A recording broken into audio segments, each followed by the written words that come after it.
언젠가 한번 기도에 대한 책을 읽어 보았습니다. 그 중에서 제목이 아주 재미있는 제목이 있었는데 빌 브라이트 목사가 쓴 것인데 너무 바빠서 기도합니다 하는 그런 제목이었습니다. 우리는 사실 너무 바쁘면 기도할 시간이 없습니다. 그러나 우리는 더 바쁘면 바쁠수록 기도해야 됩니다. 왜냐하면 우리 힘으로는 이 세상을 살아갈 수가 없기 때문입니다. 그런데 책 내용은 사실은 그렇지가 않습니다. 책 내용은 너무 바빠서 기도합니다 그런 내용하고 아무 상관이 없습니다. 그냥 제목만 그렇게 붙여놨는데 읽어보니까 내용은 그런 내용이 아닙니다. 그런데 제목이 아주 재미가 있었습니다. 너무 바빠서 기도합니다. 이 세상을 우리 힘만으로는 살아갈 수가 없습니다. 왜냐하면 하나님께서는 우리를 원래 약하게 만드셨습니다. 그래서 기독교인이 아무리 힘이 세고 아무리 격투기를 하고 이렇다 하더라도 우리는 세상을 못 이깁니다. 원래 하나님은 우리를 약하게 만드셨습니다. 그래서 우리는 세상에서 실패하고 상처받고 낙심하고 울고 힘들어하는 것이 사실 너무너무 이것은 자연스러운 것입니다. 하나님이 그렇게 하도록 만드셨습니다. 예를 들어서 하나님은 여자들을 약하게 만드셨습니다. 그래서 여성들은 집에서 무거운 짐을 들 수가 없습니다. 드는 사람도 있습니다. 피아노를 혼자서 옮기는 여성도 있습니다. 그렇지만 100명에 한두 명 있을까 말까 하고 대체로 무거운 짐은 옮기지 못합니다. 또 여성들이 남자하고 싸워서 이기는 사람도 있습니다. 그렇지만 그건 굉장히 예외적인 경우고 여성들은 남자들을 힘으로 이기기 어렵습니다. 그래서 여성들은 집에서 무거운 짐을 들 때 아들 고등학교나 대학교 다니는 아들 불러가지고 같이 옮기고 또 남편 불러서 같이 옮기고 그렇게 하도록 하나님이 만들어 놓으신 것입니다. 하나님은 여성들을 약하게 만드셨습니다. 특히 이 한국 여성들 특히 약하게 만드셨습니다. 그래서 이쁘지 않습니까? 한국 여성들이 예쁜 것은 약하기 때문에 이쁜 것입니다. 찰스 피니가 쓴 기도에 대한 책을 읽어보니까 너무 작은 일이어서 기도합니다 그런 제목이었습니다. 좀 비슷합니다. 너무 바빠서 기도합니다 하는 것과 너무 작아서 너무 작은 일이어서 기도합니다, 좀 표절 같은 느낌이 좀 드는데 기도라고 하는 것은 무슨 거창한 일이 있어야 기도하는 거 아닙니다. 그냥 별것 아닌 거, 아주 사소한 거, 그거 가지고 기도하는 것입니다. 남녀가 서로 데이트를 하는데 그 철학을 이야기하고 인류의 미래를 이야기하고 우주를 논하고 이런 남녀는 지금 사귄 지 얼마 안 되는 사람들입니다. 오래 사귄 사람들은 어떻습니까? 그런 이야기 절대로 안 합니다. 굉장히 사소한 것들, 오면서 개가 한 마리 다리를 전다든지 또는 사람들이 막 싸우고 있다든지 그리고 돈 떨어진 거 500원짜리 주었다든지 이런 거 가지고 이야기하면 너무 재미있어가지고 서로 좋아합니다. 사소한 것들, 사소한 것들. 부부들 사이에는 사소한 것들이 다 중요한 대화의 내용이 됩니다. 거창한 거, 헤겔이 어떠느니, 마이클 샌들이 어떠느니 이런 이야기는 절대로 하지 않습니다. 할 필요가 없어요. 해봐야 못 알아들으니까요. 제가 존 파이프의 그 기도에 대한 책을 읽으면서 우리 한국 이야기가 나와서 깜짝 놀랐습니다.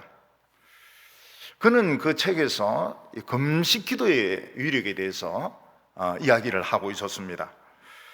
그때는 이제 1974년도 박정희 대통령이 이제 한창 그 이제 독재를 하고 있을 때였습니다. 그때 CCC 총재를 지내고 있던, 이게 이제 그 존 파이프 책에서 나오는 이야기입니다. CCC 총재로 있던 그 김중곤 목사님이 여의도 광장에서 100만 명을 모으고 빌리 그레엄 목사를 불러가지고 집회를 할 계획을 가지고 있었습니다. 그래서 이제 정부에 허락을 받으려고 청원서를 냈습니다.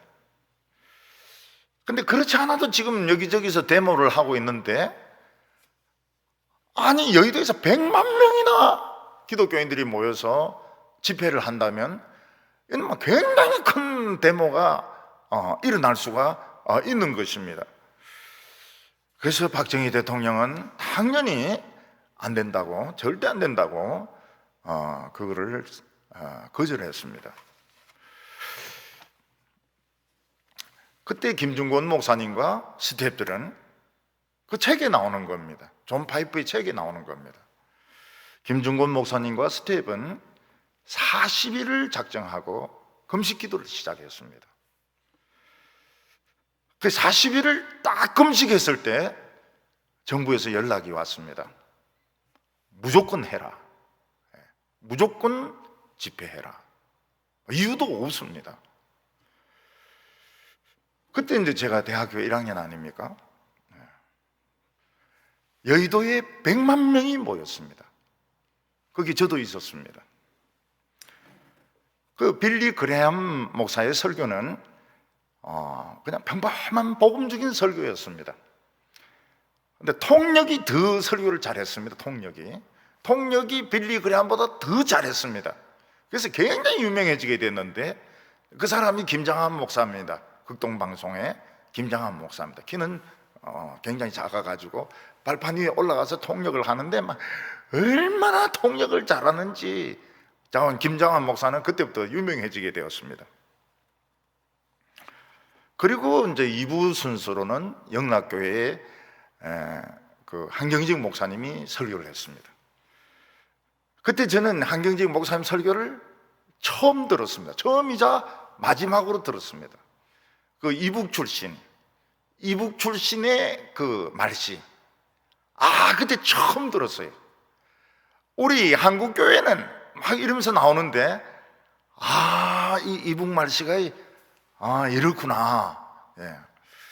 그 한경직 목사님 설교를 그때 처음 들었습니다. 그리고 우리나라에 막 부흥의 바람이 막 일어나기 시작했습니다. 여의도 그 집회 이후에 부흥의 바람이 막 일어나기 시작하고, 하나는 부흥의 바람이 일어나고 하나는 대교회가 막 생기기 시작했습니다. 그래서 저는 그 여의도 그 집회를 두 가지로 보고 있습니다. 막 기독교인들이 막 생기기 시작한 것은 참 긍정적인 것이고, 근데 그때부터 막 대교회들이 생기기 시작한 것은 한국의 미래를 볼 때는 좀 부정적인 것이 아닌가, 이렇게 생각을 합니다.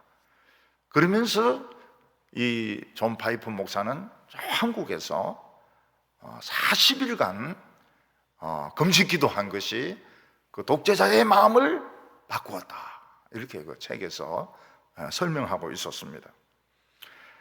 우리는 어떤 일을 하기 전에 기도하는 것이 중요합니다. 왜냐하면 이 일을 내 머리나 내 힘으로 하지 않고 하나님의 능력으로 한다는 그런 고백이 담겨져 있기 때문에 그렇습니다. 그리고 우리가 어떤 일을 할 때에 한 번 잠깐 기도하는 것도 중요하지만 아주 긴 시간을 두고서 깊이 기도하는 것도 중요합니다. 왜냐하면 우리는 너무 어리석어서 하나님의 뜻을 찾는 것이 참 어렵기 때문에 그렇습니다. 솔로몬이 왕이 되었을 때 청소년이었던 것으로 생각이 됩니다. 솔로몬 주위에는 이미 나이 40이 되고 이런 어른 형들이 여러 명이 있었습니다. 또 서로 생각이 다 다른 귀족들이 우글우글했습니다. 백성들의 생각도 다 달랐습니다.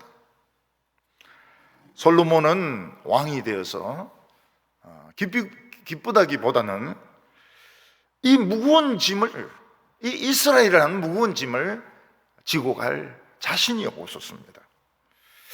언젠가는 이 무거운 짐을 지고 가다가 쓰러져 죽든지 아니면 왕의 자리에서 쫓겨날지 모른다 하는 그 불안, 두려운 마음이 솔로몬에게 있었습니다. 그래서 솔로몬은 왕이 되고 난 뒤에 다른 모든 일을 내려놓고 하나님 앞에 기도하기 시작했습니다. 좀 솔로몬하고 경우는 좀 다르지만은 저는 갑자기 대구 동부교회를 맡게 되었습니다. 저는 그때까지 이 대구를 와본 적도 없었습니다. 그때 임무를 마치고 떠나시는 그 김덕신 목사님이 그렇게 부러울 수가 없었습니다. 김덕신 목사님은 이 무거운 짐을 훌훌 벗어버리고 지금 가벼운 마음으로 떠나시는데 나는 이 짐을, 이 동북의 이 짐을 내가 지고 20년이 넘는 시간을 어떻게 견딜 것인가. 굉장히 힘들었습니다. 마음이 너무너무 힘들었습니다. 어떻게 해가 오기는 왔지만은 참 김 목사님이 부러웠습니다. 근데 사실 김 목사님은 행복하지 못하셨습니다. 왜냐하면 떠나시고 병이 와가지고 좀 애를 많이 먹으셨습니다. 저는 굉장히 마음이 무거웠습니다. 이 동부교회 서울에서 목회할 때도 그 힘들었는데 짐이 무거웠는데 이 동부교회 짐을 지고 그것도 20년이 넘는 시간을 어떻게 내가 견딜 것인가, 그걸 생각하니까 굉장히 마음이 무거웠습니다. 그래서 저는 하나님께 기도했습니다. 하나님, 저는 이 짐을 질 수 없습니다. 나는 이 짐을 질 수 없습니다. 아마 짐을 지고 가다 중간에 죽을 겁니다. 그리고 매일 새벽에 우리 성도님들과 모여서 같이 기도를 했습니다. 아침마다 코피가 터지고요. 이제 성대 이상이 왔습니다. 그래서 병원에 가서 진찰을 하니까 설교가 너무 많다. 설교 횟수를 줄이지 않으면 이게 성대가 완전 고장난다. 그래서 일부 설교를 이제 그때부터 부목사님이 하기 시작했습니다. 설교가, 이 성대가 이상이 생겼다는 겁니다. 그런데 놀라운 것이 무엇인가 하면, 그러면서 난 죽는다. 난 동부교회 20년 못 마치고 난 죽는다. 그리고 막 기도하는데 우리 교회 교인들이 몇 명이 몰려온, 새 교인이 몇 명이 몰려오신지 아십니까? 동부교회 800명이 몰려왔습니다. 800명. 새로 등록한 교인만 800명이었습니다. 그리고 여성들이 저를 환영해 주었습니다. 굉장히 마음으로 환영해 주었습니다. 청년들이 환영해 주었습니다. 남자 환영 안 했습니다. 저는 기도 제목이 딱 한 가지였습니다. 제가 언제까지 있을지 모르지만 제가 있는 동안에 교회가 싸우지 않게 해달라고, 갈라지지 않게 해달라고, 하나님께 욕이 돌아가지 않게 해달라고. 그때 대구는 교회 안에서 싸우는 것이 유행이었습니다. 많은 교회들이 싸웠습니다. 우리 교회는 한 번도 싸우지 않고 갈라지지 않고 막 부흥만 일어났습니다. 그게 올해가 21년째입니다. 21년째. 이게 사람의 힘이라고 생각하십니까? 이건 사람의 힘이 아닙니다. 이거는 하나님의 힘입니다. 저는 걱정 안 해요. 저는 원래 처음부터도 이 짐을 끝까지 질 수 있다고 생각도 안 했고, 처음 오자마자 교인들이 800명이 와가지고 교인들이 막 늘어나고, 이거 내가 한 게 아니니까요. 하나님이 하신 거니까요. 앞으로도 무슨 일이 일어나도 놀라지 않을 겁니다. 왜냐하면 하나님이 하실 거니까요. 솔로몬은 혼자 힘으로 이스라엘을 쥐고 갈 수 없다는 것을 알았습니다. 나는 틀림없이 죽는다. 이 짐을 쥐고 가다가 몇 년 안에 죽는다. 암살당한다. 아니면 난 쫓겨난다. 그래서 솔로몬은 하나님께 매달리기 시작했습니다. 난 이 짐 못 집니다. 하나님, 나 이 짐 못 집니다. 그러면서 매달린 것이 바로 일천번제였습니다. 이때가 솔로몬이 하나님과 제일 가까운 때였습니다. 하나님이 솔로몬을 제일 사랑했을 때입니다. 솔로몬이 약할 때 하나님은 솔로몬을 제일 사랑하셨습니다. 그래서 솔로몬은 40년을 견딥니다. 그래서 이스라엘이 최고의 나라로 부흥이 되고, 그런 가운데서 솔로몬은 이 일천번제의 정신을 끝까지 지키지 못합니다. 그래서 이스라엘이 부패하기 시작합니다. 부패의 씨를 뿌린 사람도 솔로몬이었습니다. 부흥을 일으킨 사람도 솔로몬이고, 부패를 일으킨 사람도 솔로몬이었습니다. 오늘 첫 번째로 보면 솔로몬이 받은 축복이 나옵니다. 솔로몬은 하나님의 성전을 짓고 복이란 복은 다 받은 사람입니다. 하나님은 솔로몬에게 지혜도 주셨고, 금도 주셨고, 은도 주셨고, 명예도 주셨고, 국력도 강한 국력을 주셨습니다. 우리가 이것을 보면 성전을 짓는다는 것이 얼마나 위대한 일인가, 얼마나 큰 복인가 하는 것을 알 수 있습니다. 그러나 솔로몬이 지은 이 성전은 리모델링이었습니다. 원래 성전은 천막으로 된 모세의 성전이었는데, 솔로몬이 한 것은 이걸 백향목과 대리석으로 멋지게 리모델링 한 것입니다. 근데 리모델링 한 것만 해도 대단한 겁니다. 복이란 복은 다 받았어요. 그러니까 성전을 아름답게 하고, 성전에 헌신하고, 악기로 헌신하고, 노래로 헌신하고, 몸으로 헌신하는 것이 얼마나 아름다운가 하면 복이란 복은 다 받습니다. 근데 정작 하나님이 짓기를 원하셨던 성전은 움직이는 성전이었습니다. Movable Temple, 움직이는 성전이었습니다. 움직이는 성전이 무엇인가 하면 이스라엘 백성들 한 사람 한 사람이 은혜를 받아가지고 이제 그 기도함으로써 부흥이 일어나는 사람으로 이루어진 성전이었습니다. 근데 옛날 사람들은 그걸 이해할 수가 없었기 때문에, 믿음이 적어서 이해할 수 없었기 때문에 하나님은 천막 성전도 허락하시고 백향목으로 된 성전도 허락을 하셨던 것입니다. 근데 솔로몬이 지은 이 성전은 모세의 성전에 비해서 훨씬 더 약점을 가지고 있었습니다. 그게 무엇인가 하면 움직이지 않는다는 것입니다.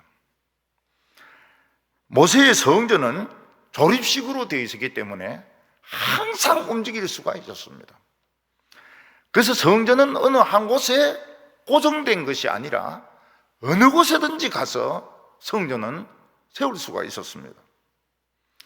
그래서 이스라엘 백성들은 어떤 생각을 가지고 있었는가 하면, 우리가 가는 곳은 어디든지 하나님은 함께 가시는구나, 이런 생각을 가지고 있었습니다. 그런데 솔로몬의 성전은 백향목과 대리석으로 되어 있어서 이 분해와 조립을 할 수가 없었습니다. 그래서 이스라엘 백성들은 어떻게 생각했는가? 하나님은 이 성전 안에만 계신다고 생각했던 것입니다. 오히려 하나님을 성전 안에 가두어 놓는 결과가 생겨나게 되었는데, 이게 하나님께서 굉장히 우려하셨던 것이었습니다. 하나님께서 우려하신 그대로 이스라엘 백성들은 성전 안에서는 경건했습니다. 성전 안에서는 정말 참 모범적이었습니다. 그러나 성전 밖으로 나가면 엉망이었습니다. 그들은 성전 밖에서는 이방인들과 다를 것이 아무것도 없었습니다. 그들이 사용하는 용어들, 그들의 탐욕, 그들의 생활, 이방인들과 조금도 다를 바가 없었던 것입니다. 왜냐하면 하나님은 성전 안에만 계시기 때문에 그런 생각을 가지고 있었던 것입니다. 요즘도 우리나라는 예배당을 참 멋있게 짓습니다. 이태리에서 가지고 온 대리석으로. 어떤 교회 가니까 담임 목사님이 소개를 합니다. 여기 있는 이 벽면은 전체를 이태리에서 떼가지고 온 겁니다. 어떤 교회 가니까 여기 이 성전에, 이 교회에 있는 이 돌들은 어떤 산 하나를 그냥 그대로 옮긴 겁니다. 이렇게 자랑을 하셨습니다. 근데 교인들 중에서는 예배당이 화려하면 화려할수록, 멋있으면 멋있을수록 하나님은 예배당에 계신다, 이런 생각이 자기도 모르게 마음속에 자리 잡게 되는 것입니다. 그래서 목회를 하면서 보면 어떤 사람들은 집에 가면서 이 강대상을 향하여 인사를 하고 갑니다. 뭐라고 인사하면서 갑니까? 하나님 안녕히 계십시오. 제가 일주일 후에 오겠습니다. 좀 심심하더라도 좀 참으십시오. 수요일날 올지도 모르니까요. 좀 참으십시오. 그래서 인사를 꼭 하고 가요. 어떤 부부는 부부싸움이 너무 심했습니다. 도저히 말릴 수 없을 정도로 부부싸움이 심했습니다. 목사님이 한번 신방을 가니까 부부가 연락이 싸우고 있는 것입니다. 그래서 목사님이 그 부부에게 이야기했습니다. 이 부부가 이렇게 심하게 싸우니까 안 되겠다. 그래서 그 식탁 옆에 예수님 사진을 걸어 놓아라. 그러면 예수님이 보고 있으면 안 싸울 거 아니냐. 그러니까 그 부부가 우리 그 생각을 못했다고, 역시 목사님은 참 훌륭하시다고, 신령하시다고 이러면서 그들이 이제 그 사진점에 가서 멋진 예수님의 사진을 걸어 놓은 것입니다. 그리고 혈액이 좀 있었습니다. 몇 주 동안 안 사왔어요. 그런데 이제 혈액이, 약발이 이제 떨어지기 시작한 겁니다. 그 사진에 약발이 떨어지기 시작하니까 이 부부가 싸우기는 싸워야 되겠고, 예수님은 보고 계시고, 그러니까 사진을 떼가지고 엎어놓고 신나게 싸우는 겁니다. 예수님이 안 보니까. 그동안 못 싸웠던 것까지 막 싸운 것입니다. 솔로몬은 성전 하나 짓고 복이란 복은 다 받았습니다. 그러나 그 성전은 가건물이었습니다. 모델하우스였습니다. 진짜 성전은 이스라엘 백성들 한 사람 한 사람이 성전이었습니다. 우리가 그 성전을 짓는다면, 성도 한 사람 한 사람이 잘하도록 그 움직이는 성전을 짓는다면 복이란 복은 다 받습니다. 그래서 저는 어디 가도 이 건물부터 짓는 일을 하지 않습니다. 죽으나 사나 막 성경만 이야기합니다. 성경만 이야기해요. 성경 이야기하고 기도하고, 그럼 기적이 일어납니다. 기적이 일어나요. 왜냐하면 그게 진짜 성전이기 때문에. 솔로몬의 성전보다 훨씬 위대한 성전이기 때문에. 그래서 저는 그 건물에 대한 컴플렉스도 가지지 않았습니다. 건물에 대한 컴플렉스 안 가집니다. 뭐 상가라도 괜찮습니다. 반지하라도 괜찮습니다.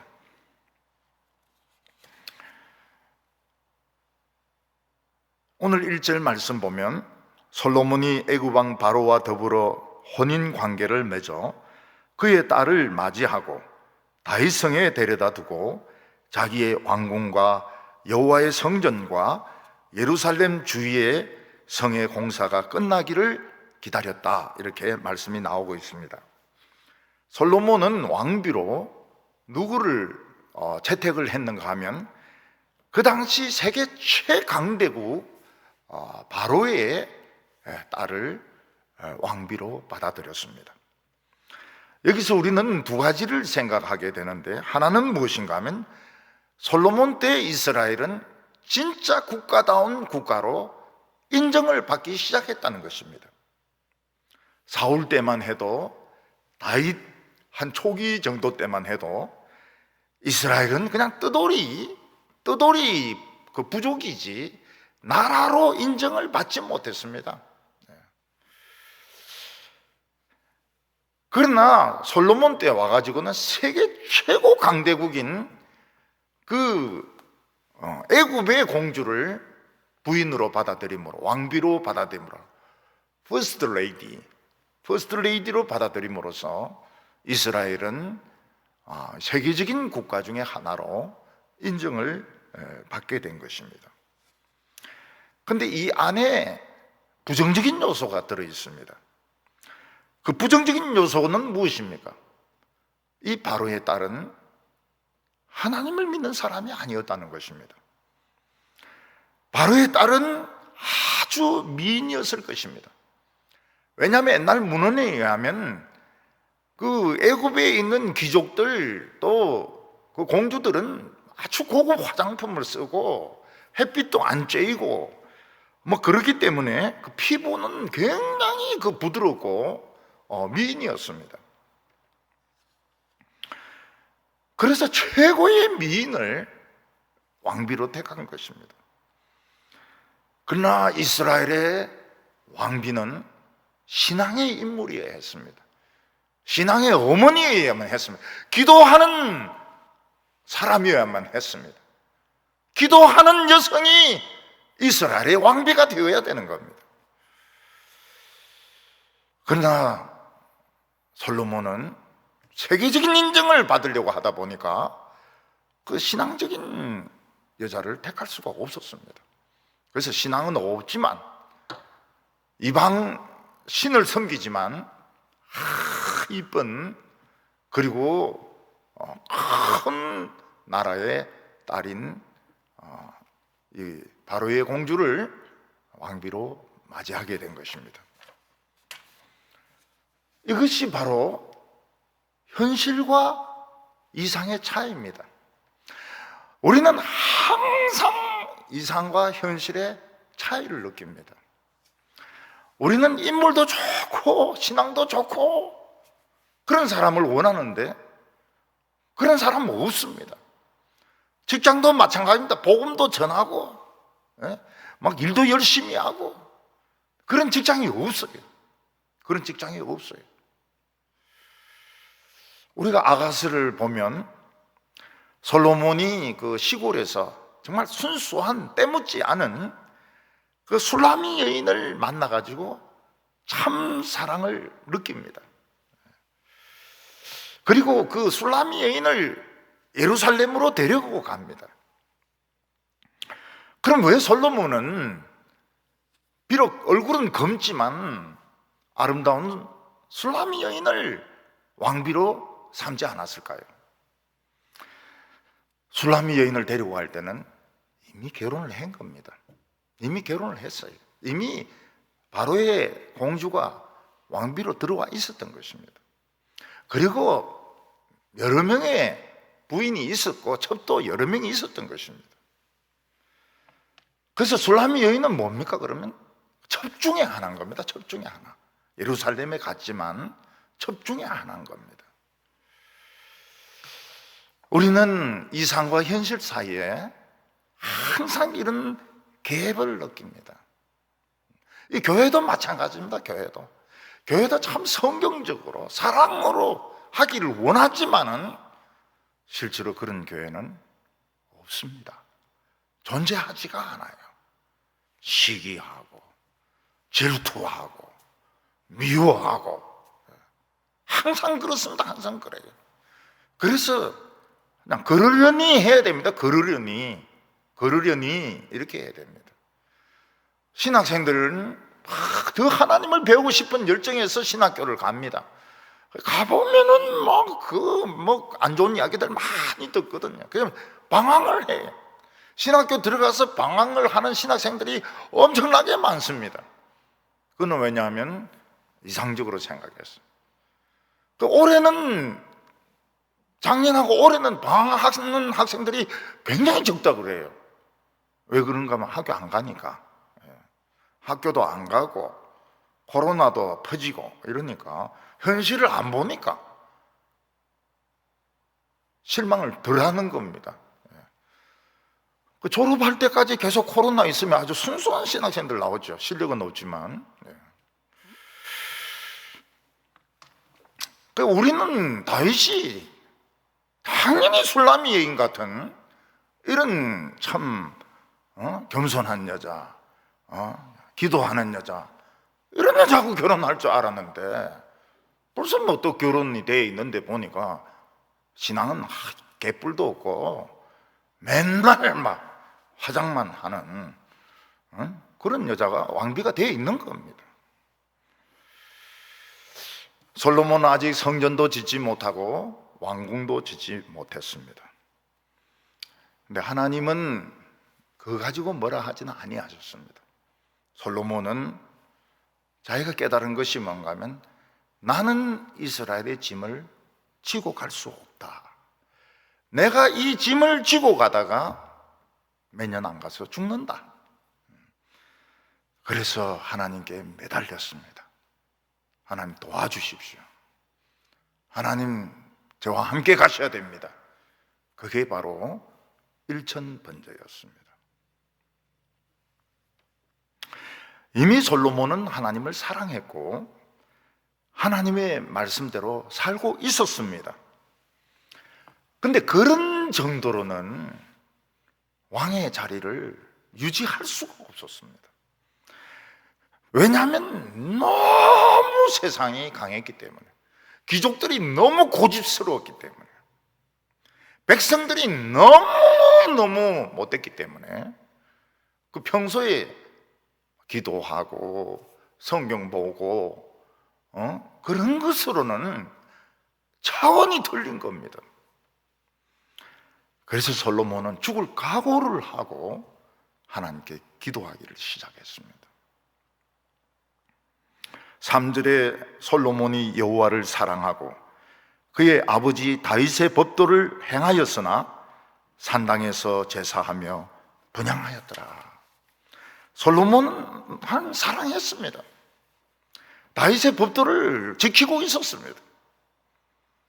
예배도 빠지지 않고 기도도 계속했습니다. 그러나 그것으로는 왕자리를 감당을 할 수가 없었습니다.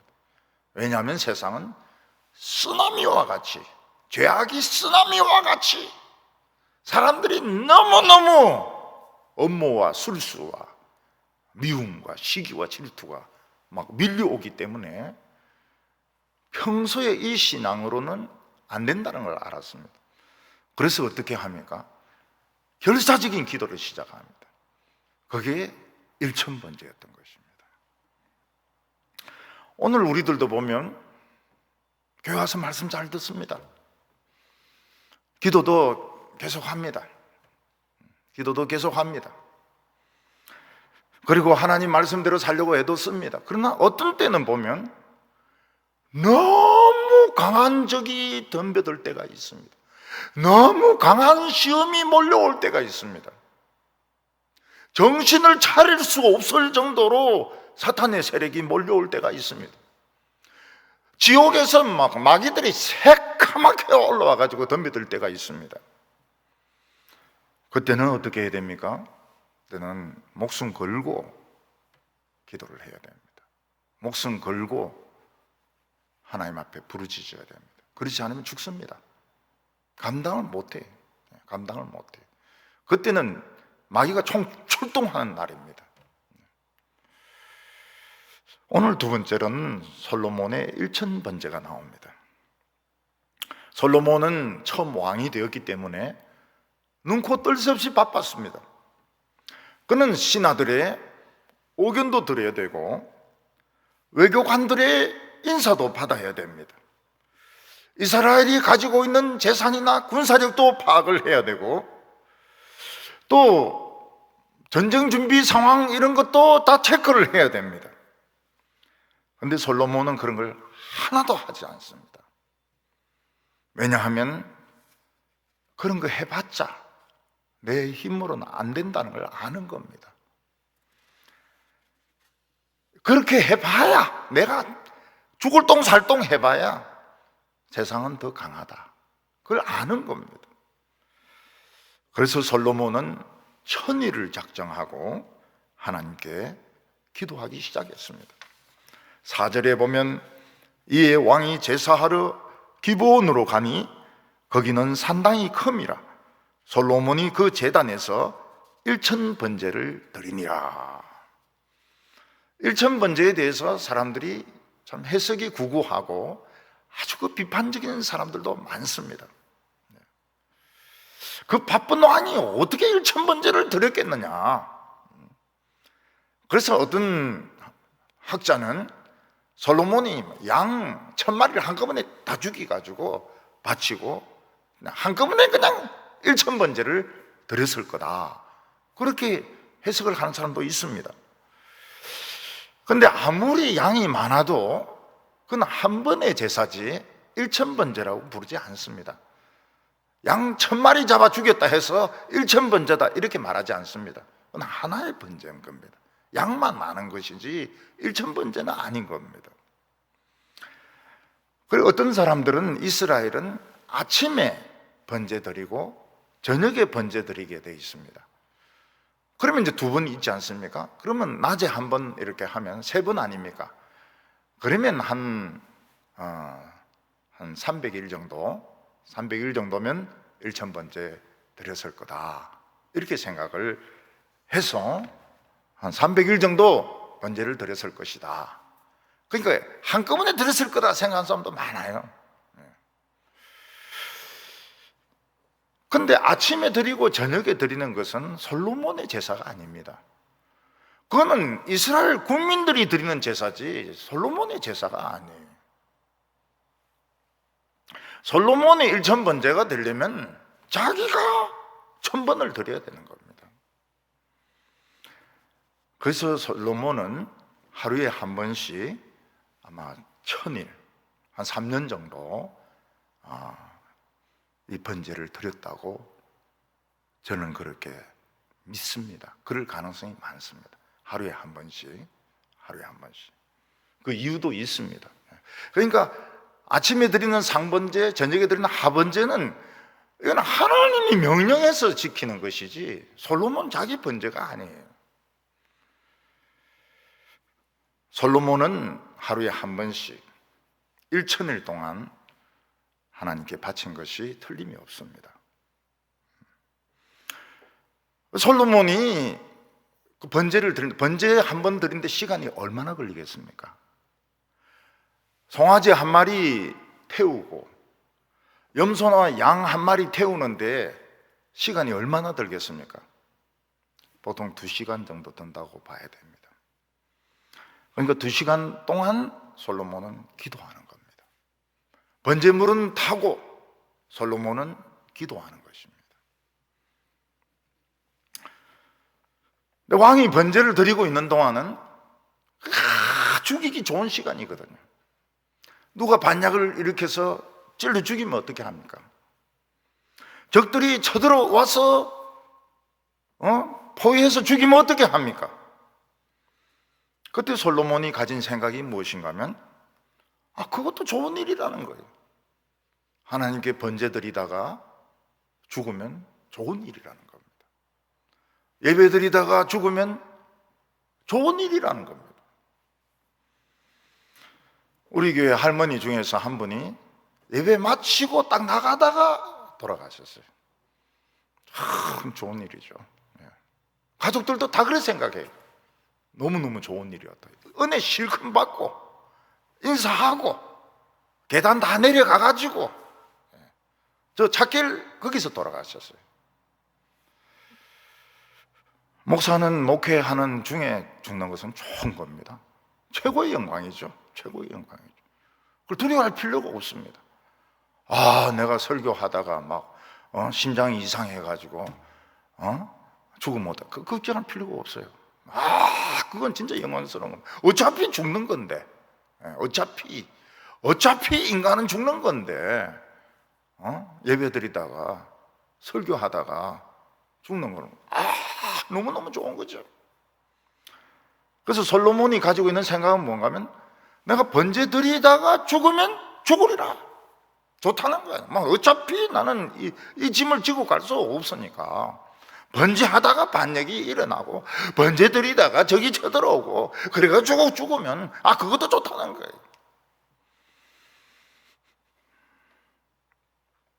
솔로몬은 매일 번제를 드리고, 그래서 번제를 많이 드릴 수가 없는 겁니다. 한 번 드리는데 최소한 2시간 걸리고, 그것도 치우고 또 새 짐승을 잡고 이러려면 시간이 많이 걸리기 때문에 많은 하루에 여러 번 드렸을 것이다. 그거는 그 상황을 모르는 사람들이 하는 이야기입니다. 솔로몬은 1000번제를 드리면서 처음에 생각이 굉장히 많습니다. 누구를 장관으로 세우며 어떤 사람을 숙청을 하며 난 또 뭘 공부하며 어떤 사업을 벌려서 나라를 부강시킬 것인가, 어떻게 해서 귀족들의 인정을 받으며 어떻게 해서 국민들의 칭찬을 받으며 어떻게 해서 외국의 무시를 당하지 않을 것인가, 그런 생각을 하면서 번제를 드리는 것입니다. 그리고 말을 주력 부대로 할 것인가, 보병을 주력 부대로 할 것인가, 그리고 부대는 어디에 배치할 것인가, 그런 생각도 많이 합니다. 그동안 자기에게 원수같이 행동했던 그 사람들 어떻게 복수할 것인가, 그런 생각도 했을 것입니다. 우리나라 같으면 대통령으로 딱 뽑히면 누구를 적폐로 몰아가지고 감옥에 집어넣을 것인가, 누구를 자를 것인가, 누구를 그냥 해치울 것인가, 그것부터 생각을 합니다. 부자들은 어떻게 해서 후리쳐가지고 세금을 우려낼 것인가, 세금을 우려낼 것인가. 지금 정치하는 사람들은 그 부자들 돈 빼내는 것밖에 생각 안 합니다.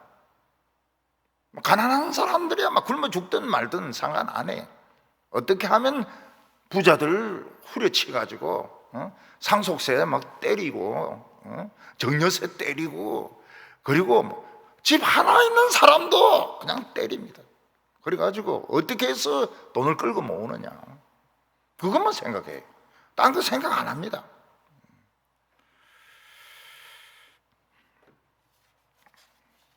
어떤 나라와 친하게 지내고 어떤 나라를 원수로 만들 것인가. 근데 솔로몬은 기도할수록 다 쓸데없다는 걸 알게 되는 것입니다. 그래서 기도가 좀 시간이 필요합니다. 나중에 가서는 미워하는 것도 소용이 없고, 사람들 인정받는 것도 소용이 없고, 처음에는 왕자리에서 쫓겨나는 것이 굉장히 불안했는데 나중에는 불안해하지도 않습니다. 기도하면 할수록 불안이 없어집니다. 왜냐하면 하나님이 왕으로 세웠으면 하나님 책임져 준다는 거예요. 그게 필요합니다. 하나님이 나를 세우셨으면 하나님은 나를 책임져 준다. 목사가 그런 믿음 없으면 장로들인데 질질 끌려가기 시작합니다. 아주 비참해져요. 굉장히 비참하게 됩니다. 하나님이 세우셨으면 하나님이 책임져 주신다. 그 믿음을 가져야죠. 그 믿음을 가져야죠. 누가 날 미워하지 않을까? 미워하는 사람 없어요. 괜히 본인이 그렇게 생각하는 겁니다.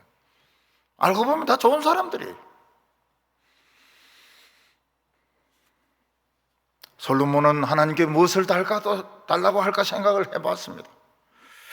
돈이 필요합니다. 명성이 필요합니다. 힘이 필요합니다. 오래 살고 싶습니다. 큰 권세를 달라고 기도하고 싶습니다.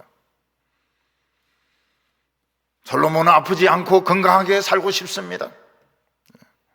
치매가 오지 않고 중풍이 오지 않고 암이 오지 않고 오래 살고 싶습니다. 그러나 기도해 보니까 다 쓸데가 없어요. 사람은 죽을 때 되면 다 죽습니다. 사람은 돈을 원합니다. 명예를 원합니다. 건강을 원합니다. 지식을 원합니다. 인기를 원합니다. 그러나 죽을 때가 되면 똑같아요, 사람이.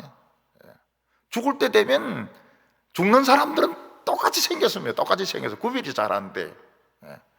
그리고 돈도 소용이 없고 명예도 소용이 없고 뭐 교수님도 소용이 없고 사장님도 소용이 없고 똑같습니다. 배쭉 말라 있습니다. 우리나라의 특징이 뭔가 하면 평소에는 가만히 있다가 유명한 사람 죽으면 사람들이 막 몰려옵니다. 10만 명, 20만 명씩 몰려옵니다. 추기경 죽었다, 막 한 30만 명 몰려옵니다. 어떤 스님이 죽었다, 막 10만 명 몰려옵니다. 그 무슨 소용이 있습니까? 죽은 사람이 압니까? 모릅니다. 죽은 사람은. 그 많은 사람이 몰려와서 떠드는 줄 자기는 모릅니다. 자기는 그냥 흙더덩어리에 불과하기 때문에. 모차르트는 음악의 천재 아닙니까? 모차르트는 천재입니다. 다른 사람은 천재인지 아닌지 모르겠지만 모차르트는 천재입니다. 근데 모차르트는 굉장히 방탕해요. 그래서 오스트리아 궁정 악사였던 살레시에가 하나님을 원망합니다. 하나님이시여, 어떻게 저렇게 방탕한 사람에게 천재적인 재능을 주시나이까? 그렇게 이야기를 합니다. 하나님을 원망합니다. 그 살레시에가 아주 아끼는 그 소프라노가 있었습니다. 근데 그 소프라노를 이 모차르트가 관계를 합니다. 그래서 망쳐놔요. 그래서 살레시에가 용서를 안 합니다. 모차르트를 용서를 안 합니다. 내가 저렇게 아끼는 소프라노를 건드려? 이거 용서를 못한다. 그래서 살레시에가 음모를 꾸밉니다. 무슨 음모를 꾸미는가 하면 모차르트가 몸이 이제 좋지 못하니까 장은 미사곡을 작곡해달라고 돈을 주면서 막, 그리고 자꾸 빨리 해달라고 장은 미사곡을 빨리 해달라고 막 쪼르는 거예요. 그래서 모차르트는 막 밤을 새워가면서 장은 미사곡을 막 작곡을 합니다. 그러면서 죽어요. 너무 힘이 탕진해가 죽습니다. 그게 이제 모략입니다. 모략이고 음모입니다. 모차르트를 죽이려고 하는 살레시의 음모인 것입니다. 그것도 모르고 모차르트는 막 음악에 도취되어 가지고 작곡하다 죽습니다. 영화에 보면은 모차르트가 죽었는데 그 장례를 어떻게 치르느냐, 관도 없습니다. 그냥 수레에 실어 가지고 가가지고 그 버립니다. 쓰레기통에 모차르트의 시체를 버립니다. 그 천재의 죽음이 참 끝이 비참합니다. 끝이 굉장히 비참해. 그래서 어떤 사람들은 그 영화가 다 사실은 아닐 거다 이렇게 말하지만 그 장은미사곡을 쓰게 해서 음모로 죽게 하고 살레시에가 모차르트를 좀 시게 했다 그런 건 다 사실로 받아들인 천재입니다. 모차르트는 천재입니다. 그렇지만 그의 생애는 불행했습니다. 우리나라 유명한 사람이 죽으면 5만 명, 10만 명 꽃 들고 쫙 와서 헌화를 합니다. 본인이 그걸 압니까? 본인은 모릅니다. 죽어버렸기 때문에. 그래서 저는 돌아가신 분에게 잘 찾아가지 않습니다. 돌아가시기 전에 가서 같이 놉니다. 같이 옛날 이야기도 하면서 놉니다. 우리 교인들도 놉니다. 권사님들도 다 방식이 있습니다. 자기가 병이 깊어지기 전에 화장을 딱 하고 만납니다. 거기 인사입니다. 마지막 인사입니다. 권사님들은 여성들 아닙니까? 그러니까 목사님의 그 이미지에 그래도 아름다운 자신이 남기를 바라는 겁니다. 그건 참 지혜로운 것 같아요. 너무 마르고 이런 모습이 새겨지는 것은 마지막 모습이 이제 새겨지는데 그건 좋지 않은 것 같더라고요. 너무 비참한 모습이더라고요. 그래서 우리 교회 권사님들 보면은 여전도사님들은 오라 그래요. 담임 목사님은 오지 못하게 해요. 자신의 그 모습 때문에. 그 마지막 모습이 참 중요하더라고요. 살아있을 때 저는 시간 나면 가서 놉니다. 가서 놀고 웃고. 돌아가시면 몰라요. 목사님이 왔다 갔는지 장로님이 왔다 갔는지 몰라요. 우리나라 어떤 국문화 교수가 좀 야한 책을 썼습니다.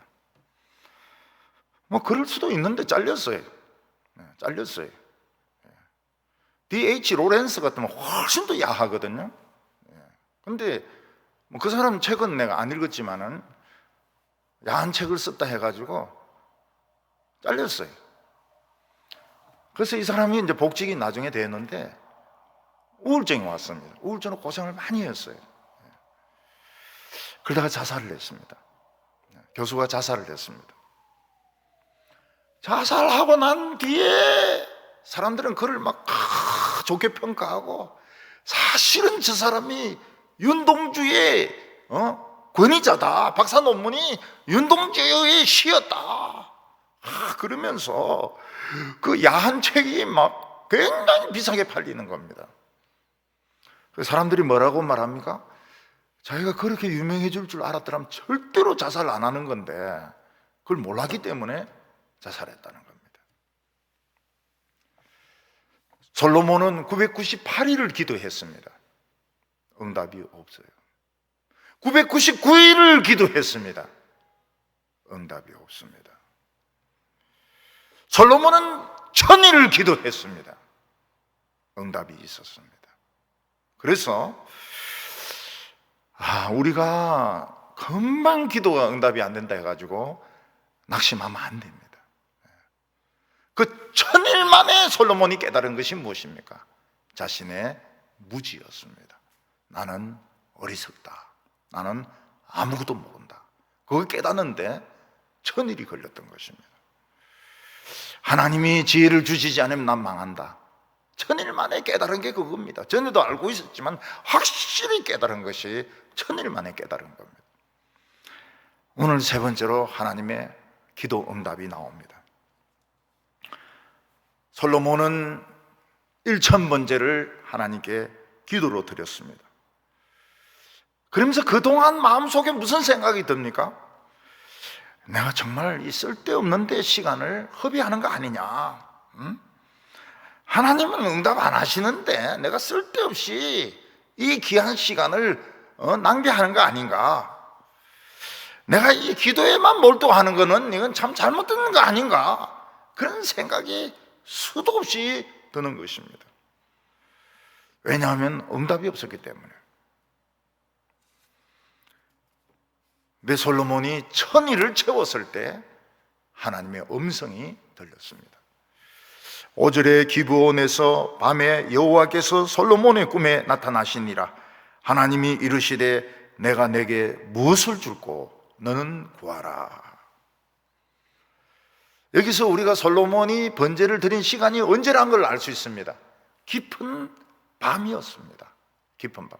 우리는 오전이라고 생각하기 쉬운데, 오전은 이제 다른 사람들이 번제 드리고 예배 드리도록 하고, 깊은 밤에, 아무도 없는 깊은 밤에, 별들만 떠 있는 깊은 밤에 솔로몬은 응답도 없는 일천 번제를 하나님 앞에 드렸던 것입니다.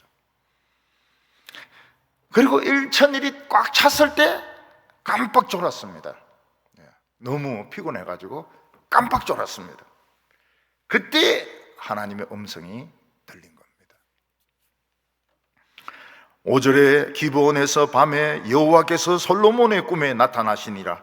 하나님이 이르시되 내가 내게 무엇을 줄고 너는 구하라. 솔로몬이 1000일 동안 기도한 응답이 뭡니까? 질문이었습니다. 질문이 응답이었습니다. 무슨 질문입니까? 너가 필요한 것이 무엇이냐? What do you need? 너에게 필요한 것이 무엇이냐? 물어보는 하나님의 질문이 응답이었습니다. 사람들은 하나님 앞에 열심히 기도합니다. 하나님께서 무엇을 줄고? 그럼 그때 당황해가지고 잘 대답을 못해요. 야, 내가 뭐 때문에 기도를 열심히 했더라? 이 기도의 목적을 잃어버린 겁니다. 저는 그 여리고 성에 있는 그 소경이 부러울 때가 있습니다. 늘 기도할 때마다 부럽습니다. 그들은 예수님이 지나간다는 말을 듣고 다윗의 자손이여 우리를 불쌍히 여기소서 막 소리를 지릅니다. 사람들이 막 야단치니까 더 소리를 높여서 다윗의 자손이여 우리를 불쌍히 여기소서 막 소리를 지릅니다. 그 예수님께서 오라고 합니다. 오라고 하니까 막 그냥 앞도 안 보이는데 뛰어갑니다. 앞도 안 보이는데 예수님이 있는 방향을 향하여 뛰어갑니다. 그때 예수님이 묻습니다. 무엇을 해주기를 바라느냐? 그때 이 사람들이 주여 보기를 원하나이다. 이들의 답은 준비되어 있었습니다. 주여 보기를 원하나이다. 봐라! 딱 보는 겁니다. 만약 이들이 기도에 대해서 준비가 안 돼 있다면 예수님 깡통도 좀 새 거로 바꿔주시고요, 우리를 괴롭히는 깡패도 좀 혼내주시고요, 또 우리 방석 이거 좀 너무 낡아서 냄새 나는데 좀 바꿔주시고요, 이러면 벌써 예수님은 저 멀리 가버리는 겁니다. 이들은 예수님에게 구하는 것이 준비되어 있었습니다. 저는 예배 드릴 때 교인들에게 준비해서 와라, 뭘 구할 것인지 준비해서 와라, 그렇게 말은 해놓고 저는 제 자신에게 묻습니다. 너는 오늘 예배를 통해서 뭘 얻으려고 하냐? 모르겠어요. 그런 질문들이 필요합니다. 나는 오늘 이 금요 기도회를 통해서 무엇을 원하는가? 이거 참 중요합니다. 그래서 우리 성도님들은 교회 올 때마다, 예배 드릴 때마다 목적을 가지고 오시기 바랍니다. 뭘 나는 원하는가? 주님이 나에게 옷자락을 잡으라고 하실 때, 무엇을 해주기를 원하느냐 물으실 때 답을 준비를 해놓고 있어야 되는 겁니다. 근데 그 답이 쉽지가 않더라고요. 1000일 걸리더라고요. 1000일. 저는 1000일도 더 걸리는 것 같아요. 한 5년 정도 걸려도 잘 모를 때가 있어요. 오래 사는 건가? 심장병인가? 뭔가?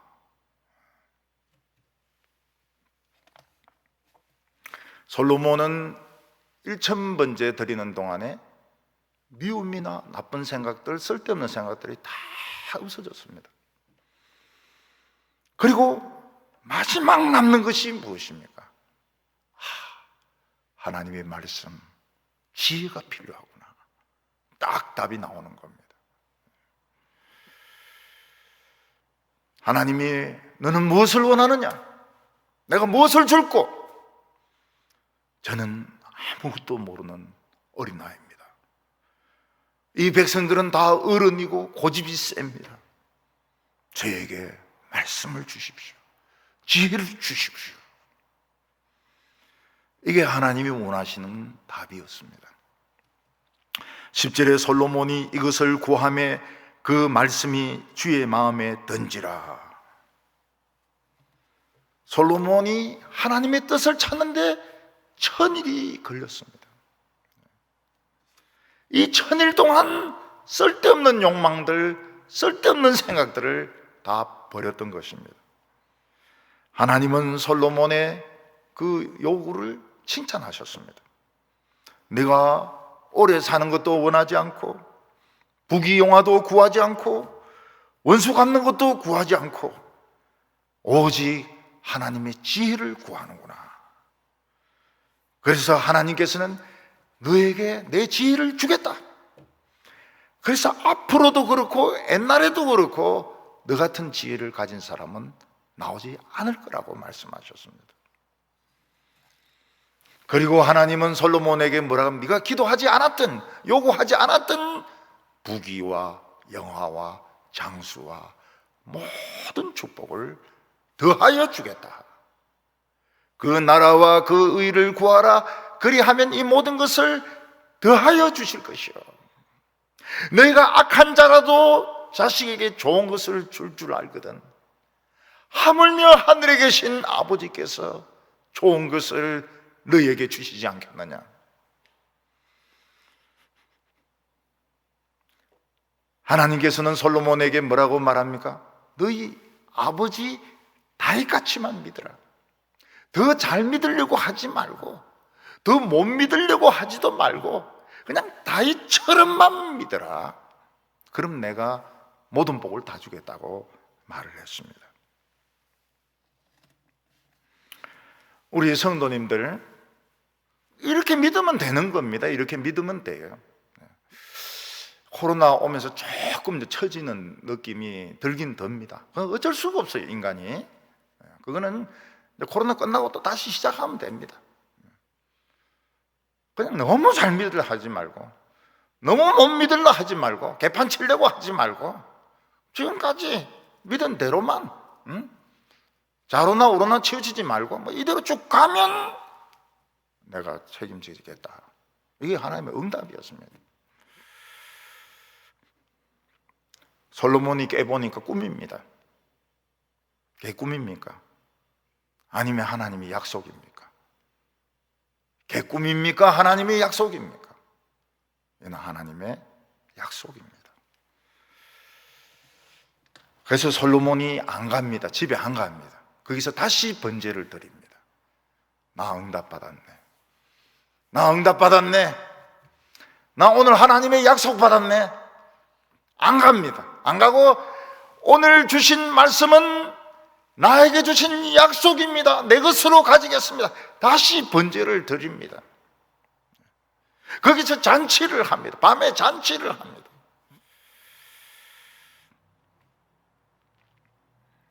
오늘 많은 사람들이 하나님의 말씀을 우연으로 생각합니다. 이 세상에 우연이 어디 있습니까? 이 세상에 우연이 어디 있습니까? 우연은 없습니다. 하나님의 약속입니다.